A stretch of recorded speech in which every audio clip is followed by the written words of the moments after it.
तो हेलो प्यारे बच्चों, आप सभी का हमारे यूट्यूब चैनल मैथमेटिक्स जोन में स्वागत है।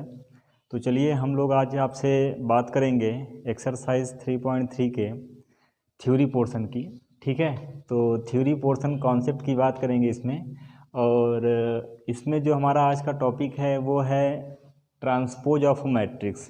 तो ट्रांसपोज ऑफ मैट्रिक्स को प्यारे बच्चों क्या बोलते हैं हिंदी में? परिवर्ताव्यूह। ठीक है, तो परिवर्ताव्यूह थोड़ा सा सुनने में भी आपको अजीब सा लग रहा होगा, इसलिए आप कोशिश कीजिए कि आप जो है इसको ट्रांसपोज ऑफ मैट्रिक्स ही समझिए। ठीक है, तो चलिए बिना टाइम को जो है गंवाए हम लोग स्टार्ट करते हैं आज का सेशन।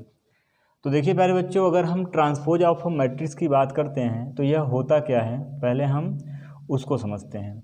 तो इसमें जो सबसे पहले आपको ध्यान रखना है कि इसे दिखाते किससे हैं। तो इसे ए टी, ए की पावर क्या? टी, टी मतलब ट्रांसपोज। इसे ए टी या आपको ए डैश, ये भी आपको सिंबल मिलेगा, तो इसे ए टी या ए डैश से प्रदर्शित करते हैं। इसे ए टी या ए डैश से क्या करते हैं? प्रदर्शित करते हैं। अब आप सोच रहे होंगे कि सर ये टी तो समझ में आ रहा है, डैश भी समझ में आ रहा है, ये ए क्या है? तो भाई ए आपका क्या है कि कोई अवयव आपको ए दिया गया है, तो जब आप उसका ट्रांसपोज निकालेंगे तो ए टी होता है या ए डैश होता है। तो वही यहाँ पे आपका ए का क्या आप निकाल रहे हैं? परिवर्त, यानी ए का ट्रांसपोज यानी ए टी हो जाएगा। समझ पा रहे हैं यहाँ तक? तो ये आपका है। उसके बाद होता क्या है यहाँ पे, अगला जो पॉइंट है कि यदि ए बराबर, सपोज आपको दिया गया है ए आई जे यम इंटू यन, इस सिंबल से तो आप परिचित ही हैं। मतलब ये आई क्या प्रदर्शित करता है? पंक्तियों की संख्या को। जे क्या प्रदर्शित करता है? स्तंभों की संख्या को। और ये जो है आपकी कोटि है। तो यदि ए बराबर इतना है तो ए टी प्यारे बच्चों क्या होगा? ए टी आपका होगा ए जे आई। इस चीज़ को ध्यान रखना, ए जे आई। और अब जो है मैं आपको जो यहाँ पे लिखने जा रहा हूँ आप उसको ध्यान समझिएगा, इसकी कोटि भी चेंज हो जाएगी। यानी अगर इसकी कोटि यम इंटू यन की है तो इसकी कोटि आपको यन इंटू यम प्राप्त हो जाएगी। और यहाँ पर जो पहले आपका आयत पंक्ति थी यानी आयत रो था, वो आपका अब यहाँ पर क्या हो जाएगा? जेयत कॉलम हो जाएगा। यानी अगर हम इस पूरी बात को लिखना चाहें तो क्या हम इसको लिख सकते हैं? ट्रांसपोज आपका होता क्या है? तो यहाँ से जो आपको कंक्लूजन मिला, कंक्लूजन क्या मिला? चेंजिंग ऑफ क्या? रो, किसमें? कॉलम में। और कॉलम को किस में चेंज करना? रो में चेंज करना। इस सिंबल से तो आप लोग परिचित ही हैं भाई। केमिस्ट्री में जो है आप लोग वो अनुत्क्रमणीय अभिक्रिया, व्युत्क्रमणीय अभिक्रिया, ये सब जो है पढ़े होंगे, तो वहाँ पर आपको ये सिंबल दिखा रहता है। यानी कि रो को कॉलम में चेंज करना या कॉलम को रो में चेंज कर सकते हैं हम लोग। किसमें? जब ट्रांसपोज निकालते हैं। तो इसका मतलब ये हुआ कि यदि किसी अवयव का आप ट्रांसपोज निकालते हो तो दैट मीन्स जो आपकी पंक्ति है, अगर आपने उसको उठा के कहाँ कर दिया, आपने उसको जो है स्तंभ के रूप में लिख दिया, या जो आपका स्तंभ था उसको उठा के आपने कॉलम के रूप में कर दिया, तो आपका क्या कहलाता है? यही आपका कहलाता है किसी अवयव को ट्रांसपोज करना। समझ पा रहे हैं? अब यहाँ पे प्यारे बच्चों जो सबसे इम्पॉर्टेंट चीज़ है आपको समझना है कि सर ये कोट जो आपने बताया अभी कि इसकी कोट भी चेंज होती है, ये कि इसका क्या मतलब है, ये हम नहीं समझ पा रहे हैं। तो अगर आपको ये नहीं समझ में आ रहा तो मैं इसके लिए आपको एक छोटा सा एग्जांपल दूंगा और आपको सारी चीज़ें स्पष्ट हो जाएंगी। ठीक है ना? तो सारी चीज़ों को आप लोग बहुत ध्यान से समझने का प्रयास करिए, मैं आपको यहाँ पर क्या समझा रहा हूँ। तो देखिए यहाँ पे प्यारे बच्चों, यहाँ पे अगर हम इसके कोट की बात करेंगे तो देखिए, मान लीजिए आपको पास एक अवयव दिया गया है A B C D E F G H आई।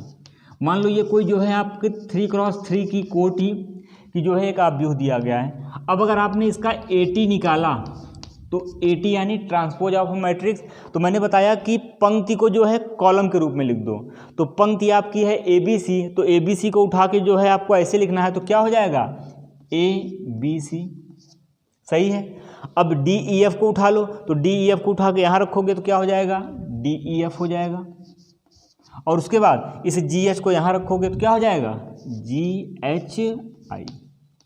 ये देखो ये क्या आ गया यहाँ पे, आपने इसका ट्रांसपोज कर दिया। और इसकी कोटि क्या है, इसकी कोटि जो है 3x3 ही है। अब आपके लिए सरदर्द हो गया क्या कि सर आपने तो बताया था कि इसकी कोटि भी चेंज होती है और आपने यहाँ पे n इंटू एम लिखा है, लेकिन इस वाले में तो कोटि 3x3 इसकी भी है और यहाँ पर जो आपने निकाला है वह भी 3x3 आई, तो कोटि इसकी कैसे चेंज हुई। तो मैंने कहा रुको बेटा परेशान मत हो, मैं आपको एक एग्जाम्पल और लेता हूँ। और जब मैंने यहाँ पर एक एग्जाम्पल और आपको लिया, a equal to suppose 1 2 3 0 5 6, suppose ये मैंने एक ले लिया। इसकी कोटि बोलो कितनी है, इसकी कोटि है 3 इंटू 2। और जब आपने इसका 80 निकाला यानी ट्रांसपोज किया, तो ट्रांसपोज में क्या होगा, मैंने बोला कि आपको जो है पंक्ति को उठा के कॉलम में करना है या कॉलम को पंक्ति में करना है। तो अभी इसमें हम लोगों ने क्या किया था, पंक्ति को कॉलम में किया था। अब इस वाले में भाई कॉलम को उठा के पंक्ति करते हैं। तो यह 1 2 3 जाएगा तो क्या लिखेंगे 1 2 3, और ये 0 5 6 क्या हो जाएगा 0 5 6, इस तरीके से हो जाएगा। तो आपको इन दोनों एग्जाम्पल से इसका कॉन्सेप्ट समझ में आ गया। यानी या तो रो को कॉलम में चेंज करिए या कॉलम को रो में चेंज करिए, दोनों बातें सेम ही हैं। लेकिन जब भी करिए तो कोई एक करिएगा। अब ऐसा नहीं कि रो को कॉलम में कर दिए फिर कॉलम को रो में कर दिए, नहीं, या तो सारे रो को कॉलम में चेंज करो या तो सारे कॉलम को रो में चेंज करो। तो इस एग्जाम्पल मैंने पंक्ति को कॉलम में चेंज करके आपको दिखाया, और इसमें मैंने क्या किया, इसमें मैंने कॉलम को पंक्ति में चेंज करके दिखाया। तो अब आप हमको बताइए कि इसकी कोटि 3 इंटू 2 की है और इसकी कोटि कितनी है, इसमें 2 पंक्तियां हैं 3 स्तंभ हैं, इसका मतलब जो है कि यह 2x3 आपका हुआ। अब आप हमको बताइए कि यदि यह 2x3 आपका हुआ तो क्या यहाँ पे ऑर्डर आपकी चेंज हुई कि नहीं, यानी 3 इंटू 2 से क्या हो गया 2 इंटू 3 हो गया। इसका मतलब जो मैंने आपको यहाँ पे ट्रांसपोज की डेफिनीशन लिखवाई है यह क्या है, यह आपका सही है। यानी कि जब कभी आप किसी आव्यूह का ट्रांसपोज करेंगे तो सबसे पहला काम रो को कॉलम में चेंज करेंगे, यानी उसकी जो ith पंक्ति थी वह जब ट्रांसपोज कर लेंगे तो क्या हो जाएगी jth कॉलम हो जाएगी। और दूसरी बात जो उसकी ऑर्डर है वह ऑर्डर भी क्या होगा, वह ऑर्डर भी चेंज होगा, इसीलिए मैंने यहाँ पे n इंटू एम लिखा हुआ है। ठीक है, तो आशा करता हूँ कि आपको यह बेसिक कॉन्सेप्ट जो है ट्रांसपोज का समझ में आया होगा। अगर आप जो है इसके बेसिक कॉन्सेप्ट को समझ गए तो आपको ट्रांसपोज में कोई दिक्कत नहीं होगी। हम करते क्या है कि एग्जाम्पल लिए 1 2 3 4 5 6 पंक्ति को कॉलम में चेंज कर दिए, कॉलम को पंक्ति में चेंज कर दिए, बोले कि हो गया ट्रांसपोज। लेकिन जब आप गहराई में जाएंगे तब आपको ये कोटि पे भी ध्यान देना है, आपको आई और जे किस तरीके से चेंज हो रहा है आपको इस पे भी ध्यान देना है। समझ पा रहे हैं? तो आशा करता हूँ कि आपको यह चीज़ें समझ में आई होंगी। तो फटाफट नोट करिए, फिर इसके आगे की बात हम आपसे करते हैं तुरंत। इसका एक स्क्रीनशॉट ले लीजिए और स्क्रीनशॉट लेके जो है आप लोग क्या करेंगे अपनी कॉपी में नोट कर लेंगे। फटाफट नोट करिए तो हम इसके आगे की बात करते हैं आपसे। ठीक, चलिए, तो यहाँ तक की चीज़ें आपको स्पष्ट हो गई हैं। अब मैं इसको जो है साफ़ करने चल रहा हूँ, ठीक है ना, इसको मिटा रहा हूँ। फिर अब इसके प्रॉपर्टीज़ की बात करते हैं आपसे। किसकी बात करते हैं? इसके प्रॉपर्टीज़ की आपसे बात हम करते हैं। और इसको जो है आप लोग नोट भी करते जाइए सारी चीज़ों को।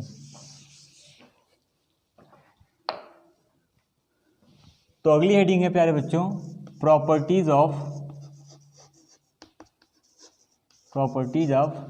ट्रांसपोज ऑफ अ मैट्रिक्स, या प्रॉपर्टीज ऑफ ट्रांसपोज ही करिए। अब इसकी कुछ प्रॉपर्टीज़ हैं। प्रॉपर्टीज़ को पढ़ना इसलिए ज़रूरी है कि अभी जो है हम इसके थोड़ा सा आगे बढ़ेंगे तो वहाँ पर इन्हीं प्रॉपर्टीज़ का हम लोग प्रयोग करेंगे।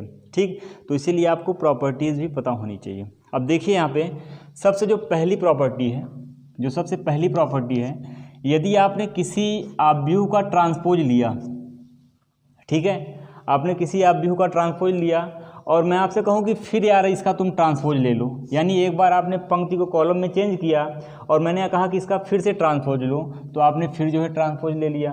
तो फिर क्या करोगे, जिन पंक्ति को कॉलम में चेंज किए थे फिर उठा के उनको तुम क्या कर दोगे, उनको फिर से जो है उसी तरीके से अरेंज कर दोगे। यानी अगर किसी आव्यूह का 2 बार ट्रांसपोज लिया जाए तो आपको जो है मूल आव्यूह प्राप्त हो जाता है, यानी AT और फिर से अगर उसका ट्रांसपोज लेंगे तो आपको मूल आव्यूह प्राप्त हो जाएगा। दैट मीन्स क्या प्राप्त हो जाएगा, A प्राप्त हो जाएगा। ठीक, इस प्रॉपर्टीज़ का प्रयोग जो है हम अभी इसी लेक्चर में ही करेंगे। इस पहली प्रॉपर्टीज़ को आप लोग दिमाग में रखिएगा। ठीक, प्रॉपर्टीज़ नंबर 2 है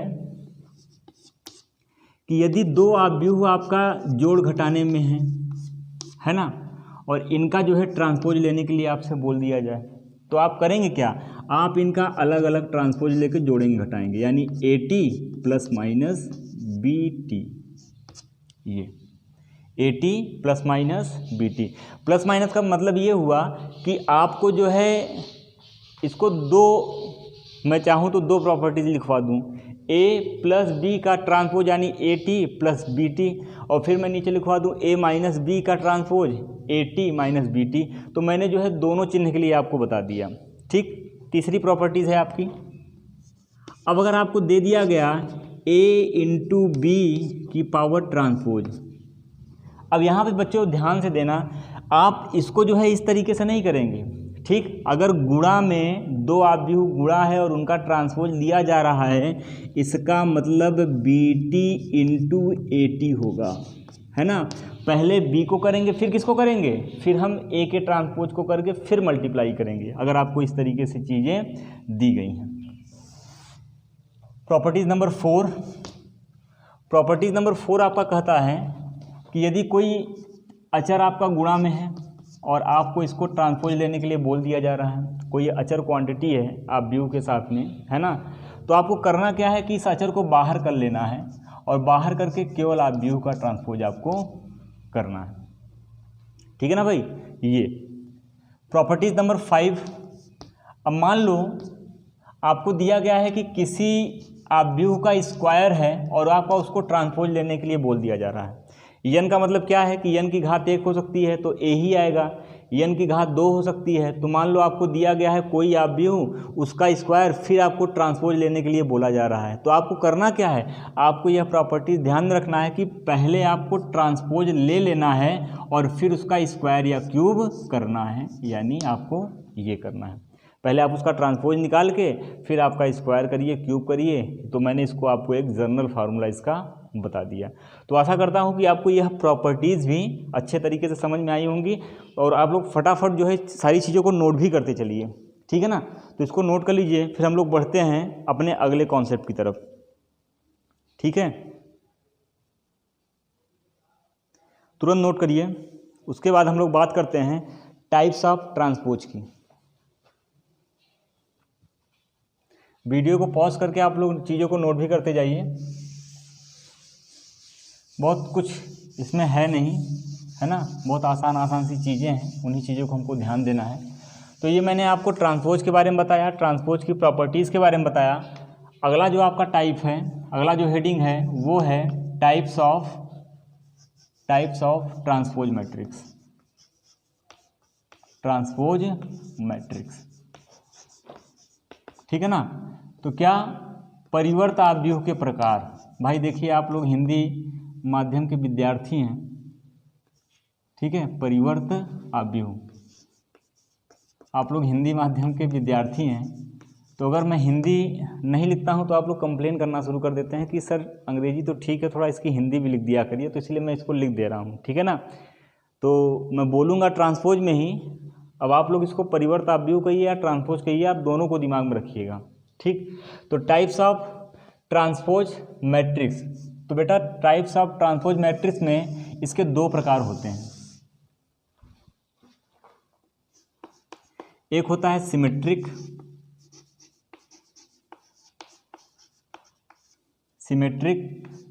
ट्रांसपोज मैट्रिक्स,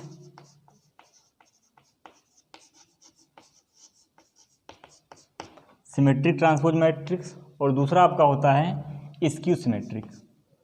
दूसरा क्या होता है, स्क्यू सिमेट्रिक ट्रांसपोज मैट्रिक्स। ठीक है भाई। अब इसकी यार हिंदी फिर से आ गई। तो सिमेट्रिक ट्रांसपोज को बोलते हैं सममित, देख लीजिएगा इसकी हिंदी, सममित परिवर्त आव्यूह,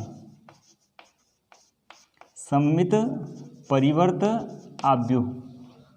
और इसको बोलते हैं प्यारे बच्चों विषम, विषम सममित परिवर्त आव्यूह। ये तो यहाँ पे दो प्रकार होते हैं इसके, आपको इसको दिमाग में रखना है। आपसे कभी भी कोई पूछे कि भाई बताओ कि ट्रांसपोज के कितने प्रकार होते हैं, तो आप बताइए कि सर केवल दो प्रकार हमको बताया गया है, दो ही प्रकार होते हैं, एक आपका सिमेट्रिक होता है, दूसरा इसकी सिमेट्रिक होता है। अब बात ये आती है कि सर ये सिमेट्रिक और इसकी सिमेट्रिक होता क्या है ना। ये तो प्रकार तो हम समझ गए, लेकिन अब इसके अंदर की कहानी क्या है, तो इसके अंदर की कहानी क्या है वो आप सुनिए। ठीक है, तो चलिए देखते हैं भाई इसके अंदर क्या है। तो सिमेट्रिक में ये कहा जाता है प्यारे बच्चों कि यदि किसी आव्यूह का, यदि किसी आव्यूह का ट्रांसपोज लिया जाए, ट्रांसपोज लेने पर, यदि किसी आव्यूह का ट्रांसपोज लेने पर हमें फिर से मूल आव्यूह प्राप्त हो जाए, मूल आव्यूह प्राप्त हो जाए, मूल का मतलब जो दिया गया है वही आपको मिल जाए, प्राप्त हो जाए, तो उसे क्या बोलते हैं, उसे बोलते हैं सिमेट्रिक, उसे बोलते हैं, उसे सिमेट्रिक ट्रांसपोज मैट्रिक्स कहते हैं। ठीक है। ये अब इसको मैथमेटिकली कैसे रिप्रेजेंट करते हैं, इसको प्रेजेंट करते हैं AT बराबर क्या, AT बराबर A। अगर आपको AT बराबर A मिल जाए, इसी को मैंने जो है इस दो लाइन में लिख दिया है, यानी यदि किसी आव्यूह का आपने ट्रांसपोज लिया और ट्रांसपोज लेने के बाद आपको मूल आव्यूह प्राप्त हो जाए, तो आप कहते हैं कि उसे हम लोग क्या बोलेंगे, सममित परिवर्त आव्यूह। अब इसका जो है एक एग्जाम्पल की बात करते हैं। ठीक, तो आपके दिमाग में आएगा कि सर ठीक है, आप एक एग्जाम्पल के द्वारा हमको इसको समझाओ क्या होता है। तो चलो देख लेते हैं। मान लो 1001 दिया है आपको, 1001 दिया है भाई। इसका ट्रांसपोज अगर तुम लोगे तो ट्रांसपोज लेने पे तुमको क्या मिलेगा, इसको ऐसे रखोगे तो क्या मिलेगा, 10 मिलेगा, और फिर इसको जो है उठा के आप ऐसे रखोगे तो क्या मिलेगा, 01 मिलेगा। लो, तो AT बराबर क्या मिल गया, फिर से आपको क्या मिल गया, A मिल गया। तो AT बराबर A मिल गया, इसका मतलब यह कौन सा आव्यूह है, यह आपका है सिमेट्रिक ट्रांसपोज मैट्रिक्स। ठीक, बस इतना ध्यान रखना है कि AT बराबर अगर A हो रहा है तो वह आपका सिमेट्रिक में जाएगा। अब इसी का उल्टा स्क्यू सिमेट्रिक की बात कर लेते हैं।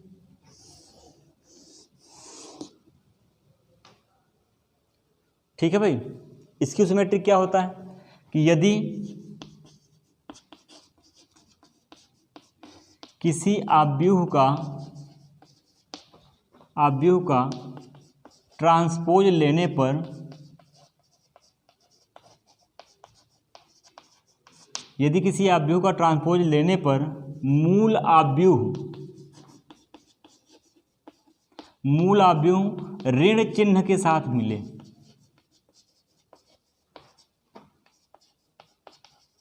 ऋण चिन्ह के साथ मिले, तो उसे क्या बोलते हैं, उसे बोलते हैं skew symmetric matrix, skew symmetric transpose matrix.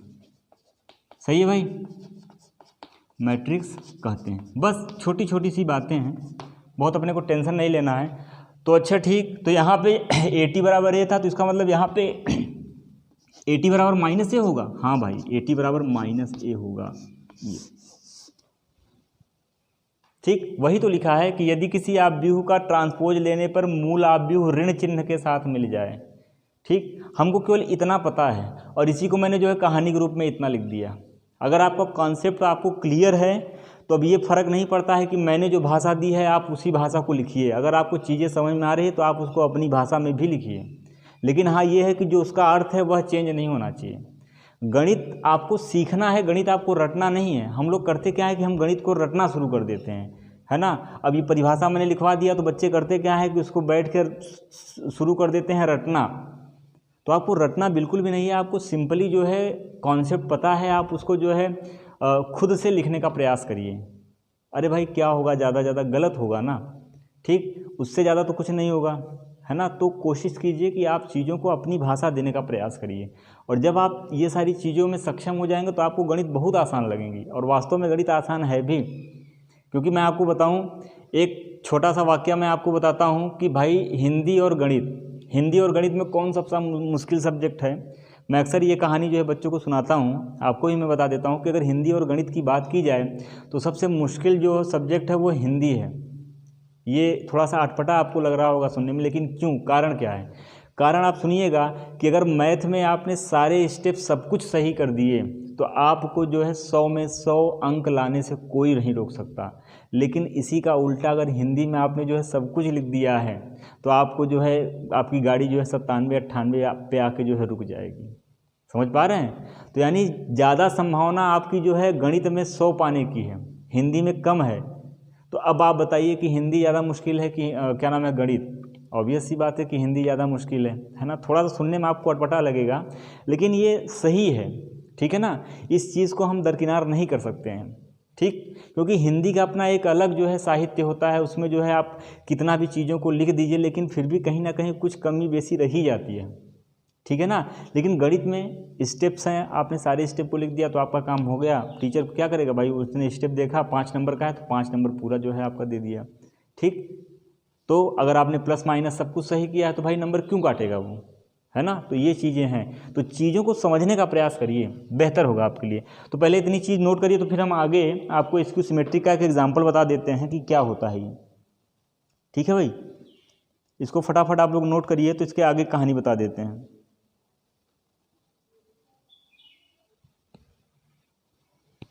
चलिए, तो मैं इसको इधर साफ कर रहा हूँ और इसके आगे जो है इसकी सिमेट्रिक का, क्योंकि थोड़ा सा स्पेस की प्रॉब्लम है यहाँ पे, है ना। तो इसका एग्जाम्पल अब देखिए एग्जाम्पल में कैसे आप इसको समझेंगे कि 80 बराबर माइनस 1 कैसे आएगा। जैसे मान लो ये 0 0 0 यहाँ पे आपका है HGF, ठीक है भाई, और ये आपका हो जाएगा -H, है ना, और -G, और ये आपका -F, ये आपका हो गया, ठीक है, HGF। और इधर आपका ये अभी सपोज मान लो आपका 0 हो गया, और यहाँ पे 3 × 3 की है ना, तो ये आपका हो जाएगा -H -G और -F, ये मान लो आपको दिया गया, ठीक, 3 × 3 का। अब इसमें एक चीज़ आपको और ध्यान देना है प्यारे बच्चों, कि जो स्क्यू सिमेट्रिक होता है उसमें जो डायगोनल के एलिमेंट होते हैं ना वो शून्य होते हैं। ये अगर आपको जो है कोई भी मैट्रिक्स दिया गया है और अगर वह स्क्यू है तो इसका मतलब उसके डायगोनल के एलिमेंट आपके क्या होंगे, शून्य होंगे। इस चीज़ को आप चाहें तो नोट में मेंशन कर लीजिए, ये काम का पॉइंट है। मैं यहाँ पर नीचे लिख दे रहा हूँ क्या, कि स्क्यू सिमेट्रिक में डायगोनल के एलिमेंट शून्य होते हैं। डायगोनल यानी विकर्ण, डायगोनल के एलिमेंट यानी अवयव क्या होते हैं, शून्य होते हैं।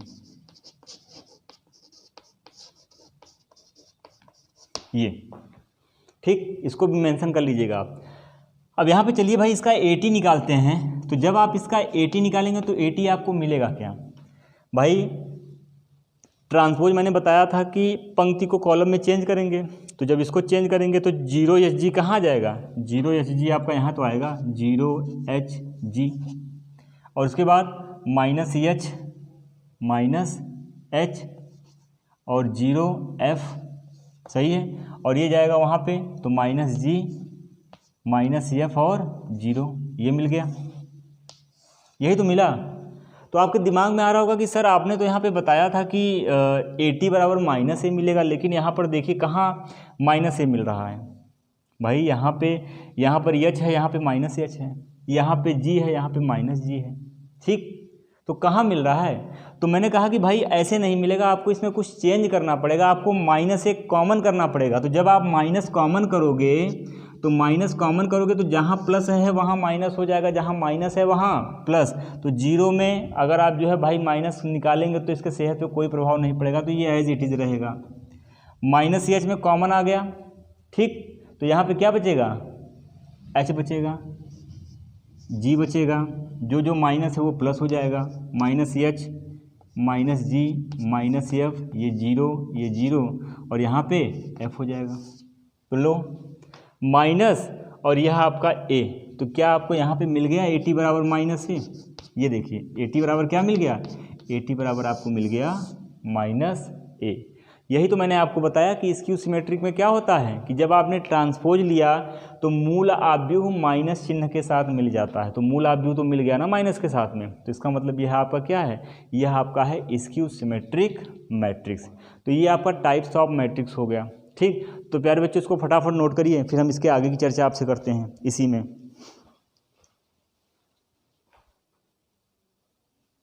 तो प्यारे बच्चों आप लोगों ने आशा किया कि इसको नोट कर लिया होगा। तो अब मैं इसको साफ करके जो है इसके आगे की कुछ बातें आपसे और यहाँ पे बताना चाहता हूँ। और ये आपका जो है ट्रांसपोज से संबंधित सारी चीज़ें जो है आपकी यहाँ पे समाप्त हो जाएंगी।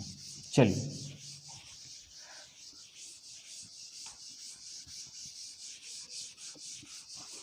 ठीक, सारी बातों को आपको बहुत ध्यान से बहुत ही कॉन्सेप्ट के साथ सीखना है, और कॉन्सेप्ट क्लियर होगा तो आपको बहुत अच्छा लगेगा पढ़ने में। अगला जो आपका पॉइंट है वो है checking cases of symmetric and skew symmetric. कुछ यहाँ पे मैं केस आपको सॉल्व करा रहा हूँ, ठीक है। इस केस को आप समझ लीजिए, क्योंकि जब आप क्वेश्चन को अटेम्प्ट करेंगे तो 3.3 में जो है आपको इस केस से संबंधित सवाल जरूर मिलेंगे, ठीक है ना। मैं यहाँ पे 3 केस आपको चर्चा करने चल रहा हूँ। पहला आपका है A प्लस AT, दूसरा A माइनस AT, ठीक है। और तीसरा मैं केस यहाँ पे ले रहा हूँ A इंटू AT। 2 मैं आपको बताऊँगा और एक आपको खुद करना होगा। तो चलिए देखते हैं, यहाँ पे A प्लस AT की बात करते हैं। अब आपको यहाँ पर जो है ये 3 केसेस लिखा है। मैंने लिखा है कि चेकिंग का मतलब होता है कि चेक करना कि ये जो तीनों केस दिए गए हैं इसमें से सिमेट्रिक कौन है और स्क्यू सिमेट्रिक कौन है, ठीक है। ये आपको चेक करना है। और अगर आपने इन क्वेश्चन को जो है जिस तरीके से मैं सॉल्व करूँगा आपको उसी तरीके से समझना है। और जब आप एक्सरसाइज 3.3 करेंगे तो वहाँ भी आपको इस टाइप के क्वेश्चन लिखे मिलेंगे, तो आपको इस चीज़ को बहुत ध्यान से समझना है। देखिए मैं पहला देखता हूँ, तो A प्लस AT दिया है तो मैं मान लेता हूँ कि यह जो है किसी के बराबर है। तो माना यह जो आपका A प्लस AT दिया है यह B के बराबर मैंने मान लिया। इसी तरीके से आपको बाकी में भी करना है। तो माना B बराबर A प्लस AT, ठीक। तो अब क्या करेंगे? अब यहाँ पर करेंगे, अब दोनों पक्षों का ट्रांसपोज लेने पर, अब दोनों पक्षों का क्या करने पे प्यारे बच्चों? ट्रांसपोज करने पर। पहला आपको क्या करना है? पहला स्टेप आपको ये जो दिया गया है इसको आपको B के बराबर मानिए, C के बराबर मानिए, M के बराबर मानिए, कोई ज़रूरी नहीं BA के बराबर मानना है, ठीक। तो B बराबर A प्लस AT मानना है। फिर क्या करना है? फिर दोनों पक्षों का ट्रांसपोज लेना है। ये चेक करने का तरीका बता रहा हूँ कि यह क्वांटिटी क्या है, स्क्यू सिमेट्रिक है कि सिमेट्रिक है। अब देखो यहाँ पे जब आपने किया तो आपको मिला क्या? BT बराबर A प्लस AT और इसका पावर क्या? इसका भी ट्रांसपोज। अब आप जो है प्रॉपर्टीज़ पे जाइए। मैंने आपको प्रॉपर्टीज़ बताया था कि यदि कोई दो आव्यूह प्लस में है या माइनस में है उनका ट्रांसपोज लेते हैं तो क्या होता है? उनका अलग अलग ट्रांसपोज करके तब जोड़ते या घटाते हैं। तो प्रॉपर्टीज़ आ गई आपकी। तो चलिए प्रॉपर्टीज़ का प्रयोग करते हैं। तो आपको यहाँ मिल जाएगा 80 और यहाँ देखो 80 तो पहले से ही दिया है और इसका ट्रांसपोज प्रॉपर्टीज नंबर 1 क्या बताया था मैंने कि यदि किसी आव्यूह का ट्रांसपोज है और फिर से अगर आप ट्रांसपोज लेते हैं तो आपको मूल आव्यूह प्राप्त हो जाता है। यानी यहाँ पे क्या प्राप्त हो जाएगा, यहाँ पे आपको A प्राप्त हो जाएगा, यानी 80 + A और यह क्या मिल गया, BT मिल गया। तो अब बताइए इसको आपने किसके बराबर माना था, इसको आपने माना था B के बराबर, तो यहाँ से आपको BT मिला क्या, आपको B का ट्रांसपोज बराबर क्या मिल गया, B मिल गया। अब ध्यान से समझना कि यदि किसी आव्यूह का ट्रांसपोज लेने पे आपको वही आव्यूह प्राप्त हो जाए तो उसको हम लोग किस में रखते हैं, सिमेट्रिक की स्क्यू सिमेट्रिक, सिमेट्रिक में रखते हैं। तो यहाँ पे BT और B आपका जो है A + AT के बराबर हमने स्वयं से माना है, तो जो कंडीशन B के लिए होगी वही कंडीशन तो इसके लिए भी होगी। यदि अगर आपका B यहाँ पे B बराबर BT यानी BT का आपने B का ट्रांसपोज निकाला तो वही B मिल गया। ध्यान समझना, तो अगर यह जो है आपका सिमेट्रिक को दिखा रहा है तो यह A + AT के बराबर है, तो यह A + AT सिमेट्रिक में जाएगा कि स्क्यू सिमेट्रिक में जाएगा। ऑब्वियस सी बात है कि यह आपका किस में जाएगा, सिमेट्रिक में जाएगा। तो BT बराबर B यह दिखाता है कि यह सिमेट्रिक है, क्या है, सिमेट्रिक है, इसलिए A + AT कहाँ होगा, A + AT आपका सिमेट्रिक होगा। बोलो आया कि नहीं आया, समझ में आया कि नहीं आया, एक बार फिर से देखो। ये आपको चेक करना है, यहाँ पे प्रॉपर्टीज़ का प्रयोग मैंने आपको बताया, तो मान लेते हैं कि यह B के बराबर है, फिर दोनों तरफ का ट्रांसपोज ले लेंगे, तो ट्रांसपोज ले लेंगे तो भाई B का ट्रांसपोज BT हो जाएगा और A + AT का ट्रांसपोज आपका T हो जाएगा। उसके बाद प्रॉपर्टीज से खोलेंगे तो AT + AT का T, और यहाँ पर किसी आव्यूह को अगर 2 बार ट्रांसपोज लेने तो आपको जो है A प्राप्त हो जाता है, ये मैंने लिखवाया है। तो अल्टीमेटली आपको BT बराबर AT + A मिल गया, यानी BT बराबर किसके मिल गया, B के मिल गया। ठीक, तो BT बराबर B के मिल गया, इसका मतलब यह सिमेट्रिक है, तो यह B इसके बराबर है, तो A + AT क्या होगा, A + AT भी आपका सिमेट्रिक होगा। तो आशा करता हूँ आपको यह चीज़ समझ में आई है। तो चलिए नेक्स्ट A - AT के लिए बात करते हैं। तो भाई B बराबर लेट या माना A - AT, ठीक। अब यहाँ पर दोनों पक्षों का ट्रांसपोज लेंगे तो BT बराबर A - AT का ट्रांसपोज, यही तो करोगे, प्रॉपर्टीज लगाओ। BT में कोई छेड़खानी नहीं करनी है आपको, तो AT - AT का ट्रांसपोज और इसका ट्रांसपोज। अब यहाँ पे क्या, यहाँ पे A मिल जाएगा, तो AT - A मिल गया। लेकिन यहाँ पे आपने क्या है, यहाँ पे A - AT है, तो क्या मैं यहाँ माइनस कॉमन कर लूँ क्या, तो माइनस जैसे ही कॉमन करोगे तो आपको मिल जाएगा A - AT, यह बराबर किसके है, यह बराबर है -B के। तो अब देखो किसी आव्यूह का ट्रांसपोज लेने पर यदि वही आव्यूह माइनस के साथ में मिल जाए तो आप इसको किस कैटेगरी में रखेंगे, स्क्यू सिमेट्रिक में। इसीलिए A - AT किस में जाएगा प्यारे बच्चों, यह जाएगा स्क्यू सिमेट्रिक में। बताओ है आसान कि नहीं, ऐसे ही चेक करना है। 3.3 में इस टाइप का क्वेश्चन है, मैं एक्सरसाइज करवाऊंगा, बताऊंगा आपको। तीसरा, तो तीसरा आशा करता हूं आप कर पाएंगे इसको, मैं हिंट दे देता हूं, बाकी आप चेक कर लेना। B बराबर A × AT, ठीक है। अब उसके बाद यहाँ पे ट्रांसपोज ले लेना, तो ये हो जाएगा A × AT का T। अब देखो A × B, तो पहले B फिर क्या A आएगा, तो यानी AT का T इंटू क्या A आएगा आपका, ठीक है ना। अब इसको जब आप सॉल्व करेंगे तो यह जो क्वांटिटी है यह आपकी किस में जाएगी, सिमेट्रिक में जाएगी। इसको आप आगे सॉल्व कर लीजिएगा, सिमेट्रिक में जाएगा। तो यानी आपने यहाँ पर जो है 3 की बात किया है, A + AT, A - AT और A × AT की आपने यहाँ पे बात किया। तो फटाफट नोट करिए। तो एक मैं आपको नोट लिखवा देता हूँ जो बड़े काम का है, ठीक है, और उससे जो है आपका काफ़ी काम हो जाएगा।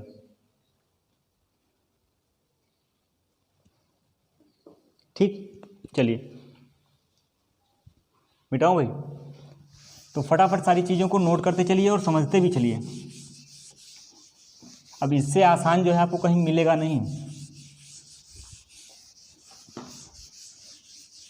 तो आपने यह सिद्ध कर दिया कि a प्लस ए टी आपका क्या होता है, a प्लस ए टी आपका है सिमेट्रिक और a माइनस ए टी क्या होता है, इसकी सिमेट्रिक। यहाँ आपने सिद्ध कर दिया।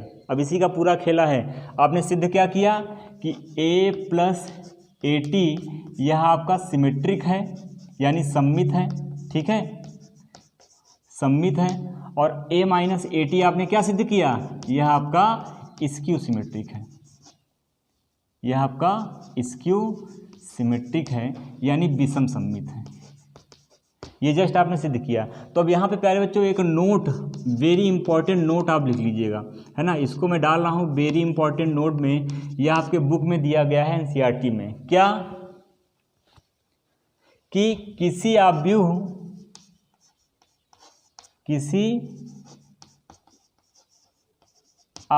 को सममित तथा विषम सममित के योग फल के रूप में लिखते हैं। सममित तथा विषम सममित के योगफल के रूप में लिखते हैं। ये दिया गया है, अब आप देख लेना, लिखते हैं। मतलब क्या है, मतलब ये है कि 1/2 a प्लस ए टी और plus 1/2 a minus A T. ये a बराबर इसको कर दो, ठीक है ना, ये ठीक। तो यानी किसी आव्यूह को किसमें, इसको तो आपने बता दिया ना कि यह सममित है और यह विषम सममित है। तो किसी आव्यूह को सममित परिवर्ताव्यूह तथा विषम सममित परिवर्ताव्यूह के योगफल के रूप में लिख सकते हैं, लिखते हैं। और वह जो है क्या होता है, वह होता है 1/2 a plus A T plus 1/2 a minus A T, ठीक। तो यह जो है मैंने आपको सारी चीज़ें यहाँ पे स्पष्ट कर दी। अब 3.3 में जाना और वहाँ पे तुमको इस तरीके की कहानी जो है लिखी मिलेगी। तो अब जब अगर आपने इस पूरे वीडियो को देखा होगा, है ना, देख लिया होगा, तो आपको क्वेश्चन में कोई भी समस्या नहीं आएगी। तो आप सारे क्वेश्चन स्वयं से कर पाओगे, ठीक है प्यारे बच्चों। तो आशा करता हूँ कि आपको यह सेशन जो है काफ़ी अच्छा लगा होगा, काफ़ी पसंद किया होगा आप लोगों ने, ठीक है।